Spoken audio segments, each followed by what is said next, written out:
ओम श्री साई नाथाय नमः। श्री साई सच्चरित्र अध्याय 31। मुक्तिदान। सन्यासी विजयानंद, बालाराम मानकर, नूलकर, मेघा तथा बाघ की मुक्ति। इस अध्याय में हेमाड़ पंत ने बाबा के सामने कुछ भक्तों की मृत्यु तथा बाघ के प्राण त्याग की कथा का वर्णन किया है। प्रारंभ। मृत्यु के समय जो अंतिम इच्छा या भावना होती है वही भवितव्यता का निर्माण करती है। श्री कृष्ण ने गीता के अध्याय 7 में कहा है कि जो अपने जीवन के अंतिम क्षण में मुझे स्मरण करता है वह मुझे ही प्राप्त होता है तथा उस समय वह जो कुछ भी दृश्य देखता है उसी को अंत में पाता है। यह कोई भी निश्चयात्मक रूप से नहीं कह सकता कि उस क्षण में हम केवल उत्तम विचार ही कर सकेंगे। जहाँ तक अनुभव में आया है ऐसा प्रतीत होता है कि उस समय अनेक कारणों से भयभीत होने की संभावना रहती है। इसके अनेक कारण हैं, इसीलिए मन को इच्छा अनुसार किसी उत्तम विचार के चिंतन में ही लगाने के लिए नित्य अभ्यास अत्यंत आवश्यक है। इस कारण सभी संतों ने हरि स्मरण और जाप को ही श्रेष्ठ बताया है, ताकि मृत्यु के समय हम किसी घरेलू उलझन में न पड़ जाएं। अतः ऐसे अवसर पर भक्तगण पूर्णतः संतों के शरणागत हो जाते हैं, ताकि संत जो कि सर्वज्ञ हैं उचित पथ प्रदर्शन कर हमारी यथेष्ट सहायता करें। इसी प्रकार के कुछ उदाहरण नीचे दिए जाते हैं। विजयानंद। एक मद्रासी सन्यासी विजयानंद मानसरोवर की यात्रा करने निकले। मार्ग में वे बाबा की कीर्ति सुनकर शिरडी आए, जहां उनकी भेंट हरिद्वार के सोमदेव जी स्वामी से हुई और इनसे उन्होंने मानसरोवर की यात्रा के संबंध में पूछताछ की। स्वामी जी ने उन्हें बताया कि मानसरोवर गंगोत्री से 500 मील उत्तर की ओर है और मार्ग में जो कष्ट होते हैं उनका भी उल्लेख किया, जैसे कि बर्फ की अधिकता, 50 कोस तक भाषा में भिन्नता तथा भूटान वासियों का संशयी स्वभाव जो यात्रियों को अधिक कष्ट पहुंचाया करते हैं। ये सब सुनकर सन्यासी का चित्त उदास हो गया और उसने यात्रा करने का विचार त्याग कर मस्जिद में जाकर बाबा के श्री चरणों का स्पर्श किया। बाबा क्रोधित होकर कहने लगे, इस निकम्मे सन्यासी को निकालो यहाँ से, इसका संग करना व्यर्थ है। सन्यासी बाबा के स्वभाव से पूर्ण अपरिचित था। उसे बड़ी निराशा हुई, परंतु वहाँ जो कुछ भी गतिविधियाँ चल रही थी उन्हें वह बैठे बैठे ही देखता रहा। प्रातःकाल का दरबार लोगों से ठसाठस भरा हुआ था और बाबा को यथाविधि अभिषेक कराया जा रहा था। कोई पाद प्रक्षालन कर रहा था तो कोई चरणों को छूकर तथा कोई तीर्थ स्पर्श से अपने नेत्र तृप्त कर रहा था। कुछ लोग उन्हें चंदन का लेप लगा रहे थे तो कोई उनके शरीर में इत्र ही मल रहा था। जाति पाति का भेदभाव भुलाकर सब भक्त यह कार्य कर रहे थे। यद्यपि बाबा उस पर क्रोधित हो गए थे तो भी सन्यासी के हृदय में उनके प्रति बड़ा प्रेम उत्पन्न हो गया था। उसे यह स्थान छोड़ने की इच्छा ही न होती थी। 2 दिन के पश्चात ही मद्रास से पत्र आया कि उसकी माँ की स्थिति अत्यंत चिंताजनक है, जिसे पढ़कर उसे बड़ी निराशा हुई और वह अपनी माँ के दर्शन की इच्छा करने लगा। परंतु बाबा की आज्ञा के बिना वह शिरडी से जा ही कैसे सकता था। इसीलिए वह हाथ में पत्र लेकर उनके समीप गया और उनसे घर लौटने की अनुमति मांगी। त्रिकालदर्शी बाबा को तो सबका भविष्य विदित ही था। उन्होंने कहा कि जब तुम्हें अपनी माँ से इतना ही मोह था तो फिर संन्यास धारण करने का कष्ट ही क्यों उठाया। ममता या मोह भगवद वस्त्रधारियों को शोभा नहीं देता। जाओ चुपचाप अपने स्थान पर बैठकर कुछ दिन शांति पूर्वक बिताओ, परंतु सावधान, वाड़े में चोर अधिक हैं, इसीलिए द्वार बंद कर सावधानी से रहना, नहीं तो चोर सब कुछ चुरा कर ले जाएंगे। लक्ष्मी यानी संपत्ति चंचला है और यह शरीर भी नाशवान है। ऐसा ही समझकर यह लौकिक व पारलौकिक समस्त पदार्थों का मोह त्याग कर अपना कर्तव्य करो। जो इस प्रकार का आचरण कर श्री हरि के शरणागत हो जाता है, उसका सब कष्टों से शीघ्र छुटकारा हो, उसे परमानंद की प्राप्ति हो जाती है। जो परमात्मा का ध्यान व चिंतन प्रेम और भक्ति पूर्वक करता है, परमात्मा भी उसकी अविलंब सहायता करते हैं। पूर्व जन्मों के शुभ संस्कारों के फलस्वरूप ही तुम यहाँ तक पहुँचे हो, और अब जो कुछ मैं कहता हूँ उसे ध्यान पूर्वक सुनो और अपने जीवन के अंतिम ध्येय पर विचार करो।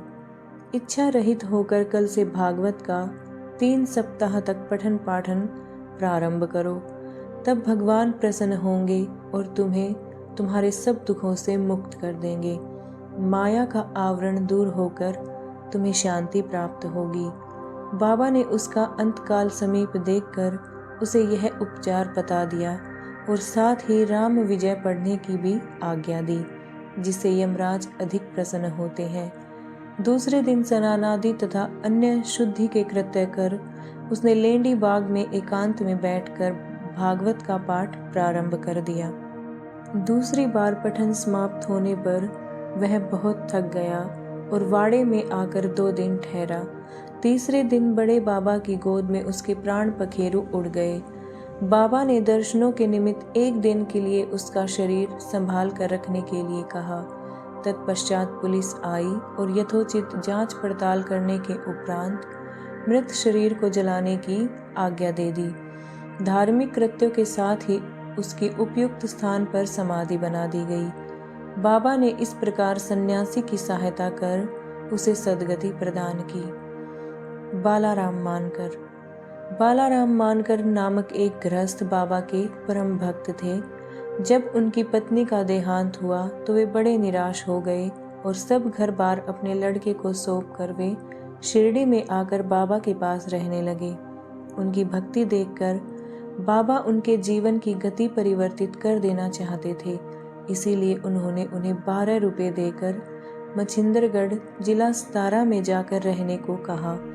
मानकर की इच्छा उनका सानिध्य छोड़कर अन्यत्र कहीं जाने की न थी, परंतु बाबा ने उन्हें समझाया कि तुम्हारे कल्याणार्थ ही मैं यह उत्तम उपाय तुम्हें बतला रहा हूँ, इसीलिए वहां जाकर दिन में 3 बार प्रभु का ध्यान करो। बाबा के शब्दों में विश्वास कर वह मछिंद्रगढ़ चला गया और वहां के मनोहर दृश्यों, शीतल जल तथा उत्तम पवन और समीपस्थ दृश्यों को देखकर उसके चित्त को बड़ी प्रसन्नता हुई। बाबा द्वारा बतलाई विधि से उसने प्रभु का ध्यान करना प्रारंभ कर दिया और कुछ दिनों के पश्चात ही उसे दर्शन प्राप्त हो गया। बहुधा भक्तों को समाधि या तुरिया अवस्था में ही दर्शन होते हैं, परंतु मानकर जब तुरिया अवस्था से प्राकृत अवस्था में आया तभी उसे दर्शन हुए। दर्शन होने के पश्चात मानकर ने बाबा से अपने को वहां भेजने का कारण पूछा। बाबा ने कहा कि शिरडी में तुम्हारे मन में नाना प्रकार के संकल्प विकल्प उठने लगे थे, इसी कारण मैंने तुम्हें यहाँ भेजा कि तुम्हारे चंचल मन को शांति प्राप्त हो। तुम्हारी धारणा थी कि मैं शिरडी में ही विद्यमान हूँ और 3.5 हाथ के इस पंच तत्व के पुतले के अतिरिक्त कुछ नहीं हूँ, परंतु अब तुम मुझे देखकर यह धारणा बना लो कि जो तुम्हारे सामने शिरडी में उपस्थित है और जिसके तुमने दर्शन किए हैं वह दोनों अभिन्न है या नहीं। मानकर वह स्थान छोड़कर अपने निवास स्थान बांद्रा को रवाना हो गया। वह पूना से दादर रेल द्वारा जाना चाहता था, परंतु जब वह टिकट घर पहुंचा तो वहां अधिक भीड़ होने के कारण वह टिकट नहीं खरीद सका। इतने में ही एक देहाती, जिसके कंधे पर एक कंबल पड़ा था तथा शरीर पर केवल एक लंगोटी के अतिरिक्त कुछ न था, वहां आया और मानकर से पूछने लगा कि आप कहाँ जा रहे हैं। मानकर ने उत्तर दिया कि मैं दादर जा रहा हूँ।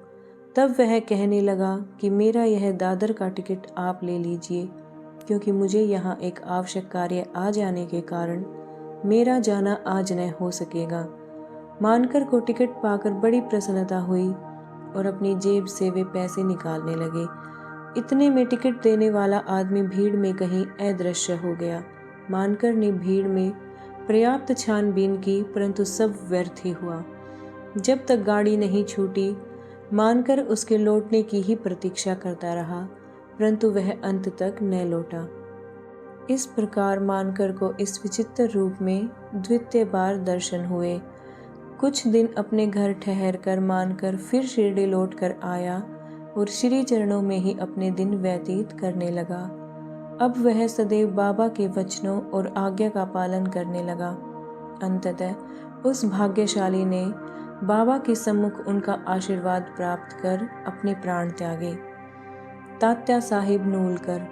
हेमाड़ पंत ने तात्या साहिब नूलकर के संबंध में कोई विवरण नहीं लिखा है, केवल इतना ही लिखा है कि उनका देहांत शिरडी में हुआ था। साईं लीला पत्रिका में संक्षिप्त विवरण प्रकाशित हुआ था। जिस समय तात्या साहिब पंढरपुर में उप न्यायाधीश थे, उसी समय नाना साहिब चांदोरकर विवाह के मामलेदार थे। ये दोनों आपस में बहुधा मिला करते और प्रेम पूर्वक वार्तालाप किया करते थे। तात्या साहिब संतों में अविश्वास करते थे, जबकि नाना साहिब की संतों के प्रति विशेष श्रद्धा थी। नाना साहिब ने उन्हें साईं बाबा की लीलाएं सुनाई और एक बार शिरडी जाकर बाबा का दर्शन लाभ उठाने का आग्रह भी किया। वे 2 शर्तों पर चलने को तैयार हुए। 1, उन्हें ब्राह्मण रसोइया मिलना चाहिए और 2, भेंट के लिए नागपुर से उत्तम संतरे होने चाहिए। शीघ्र ही ये दोनों शर्तें पूर्ण हो गई। नाना साहिब के पास एक ब्राह्मण नौकरी के लिए आया और साथ ही एक संतरे का पार्सल भी, जिस पर भेजने वाले का कोई पता न लिखा था। उनकी दोनों शर्तें पूरी हो गई थी, इसीलिए अब उन्हें शिरडी जाना ही पड़ा। पहले तो बाबा उन पर क्रोधित हुए, परंतु जब धीरे धीरे तात्या साहिब को विश्वास हो गया कि वे सचमुच ही ईश्वर अवतार हैं, तो वे बाबा से प्रभावित हो गए और फिर जीवन पर्यंत वहीं रहे। जब उनका अंतकाल समीप आया तो उन्हें बाबा का पाद तीर्थ भी दिया गया। उनकी मृत्यु का समाचार सुनकर बाबा बोल उठे, अरे तात्या तो आगे निकल गया, अब उसका पुनर्जन्म नहीं होगा। मेघा। 28वें अध्याय में मेघा की कथा का वर्णन किया जा चुका है। जब मेघा का देहांत हुआ तो सब ग्रामवासी उनकी अर्थी के साथ चले और बाबा भी उनके साथ सम्मिलित हुए तथा उन्होंने उसके मृत शरीर पर फूल बरसाए। दाह संस्कार होने के पश्चात बाबा की आंखों से आंसू गिरने लगे। एक साधारण मनुष्य के समान उनका भी हृदय दुख से विदीर्ण हो गया। उसके शरीर को फूलों से ढककर एक निकट संबंधी के सदृश्य रोते पीटते हुए मस्जिद को लौटे। सदगति प्रदान करते हुए अनेक संत देखने में आए हैं, परंतु बाबा की महानता अद्वितीय ही है। वहां तक कि कोई बाघ सरीखा एक हिंसक पशु भी अपनी रक्षा के लिए बाबा की शरण में आया, जिसका वृतांत निम्नलिखित है। बाघ की मुक्ति। बाबा के समाधिस्थ होने के 7 दिन पूर्व शिरडी में एक विचित्र घटना घटी। मस्जिद के सामने एक बैलगाड़ी आकर रुकी, जिस पर एक बाघ जंजीरों से बंधा हुआ था। उसका भयानक मुख गाड़ी के पीछे की ओर था। वह किसी अज्ञात पीड़ा या दर्द से दुखी था। उसके पालक 3 दरवेश थे, जो एक गांव से दूसरे गांव में जाकर उसका नित्य प्रदर्शन करते और इस प्रकार यथेष्ट द्रव्य संचय करते थे, और यही उनकी जीविका उपार्जन का एकमात्र साधन था। उन्होंने उसकी चिकित्सा के सभी प्रयत्न किए, परंतु सब कुछ व्यर्थ ही हुआ। कहीं से बाबा की कीर्ति उनके कानों में पड़ गई और वे बाघ को लेकर साईं के दरबार में आए। हाथों से जंजीरें पकड़कर उन्होंने बाघ को मस्जिद के दरवाजे पर खड़ा कर दिया। वह स्वभाववत ही भयानक था, पर रुग्ण होने के कारण वह बेचैन था। लोग भय और आश्चर्य के साथ उसकी ओर देखने लगे। दरवेश अंदर आए और बाबा को सब हाल बताकर उनकी आज्ञा लेकर वे बाघ को उनके सामने लाए। जैसे ही वह सीढ़ियों के समीप पहुंचा, वैसे ही बाबा के तेज पुंज स्वरूप का दर्शन कर एक बार पीछे हट गया और अपनी गर्दन नीचे झुका दी। जब दोनों की दृष्टि आपस में एक हुई तो बाघ सीढ़ी पर चढ़ गया और प्रेम पूर्वक दृष्टि से बाबा की ओर निहारने लगा। उसने अपनी पूंछ हिलाकर 3 बार जमीन पर पटकी और फिर तत्क्षण ही अपने प्राण त्याग दिए। उसे मृत देखकर दरवेशी बड़े निराश और दुखी हुए। तत्पश्चात जब उन्हें बोध हुआ तो उन्होंने सोचा कि प्राणी रोगग्रस्त था और उसकी मृत्यु भी सन्निकट ही थी। चलो, उसके लिए अच्छा ही हुआ कि बाबा सरीखे महान संत के चरणों में उसे सद्गति प्राप्त हो गई। वह दरवेशियों का ऋणी था और जब सब ऋण चुक गया तो वह स्वतंत्र हो गया और जीवन के अंत में उसे साईं चरणों में सद्गति प्राप्त हुई। जब कोई प्राणी संतों के चरणों पर अपना मस्तक रखकर प्राण त्याग दे तो उसकी मुक्ति हो जाती है। पूर्व जन्मों के शुभ संस्कारों के अभाव में ऐसा सुखद अंत होना कैसे संभव है। श्री सद्गुरु साईनाथार्पणमस्तु। शुभम भवतु। ओम श्री साईनाथाय नमः।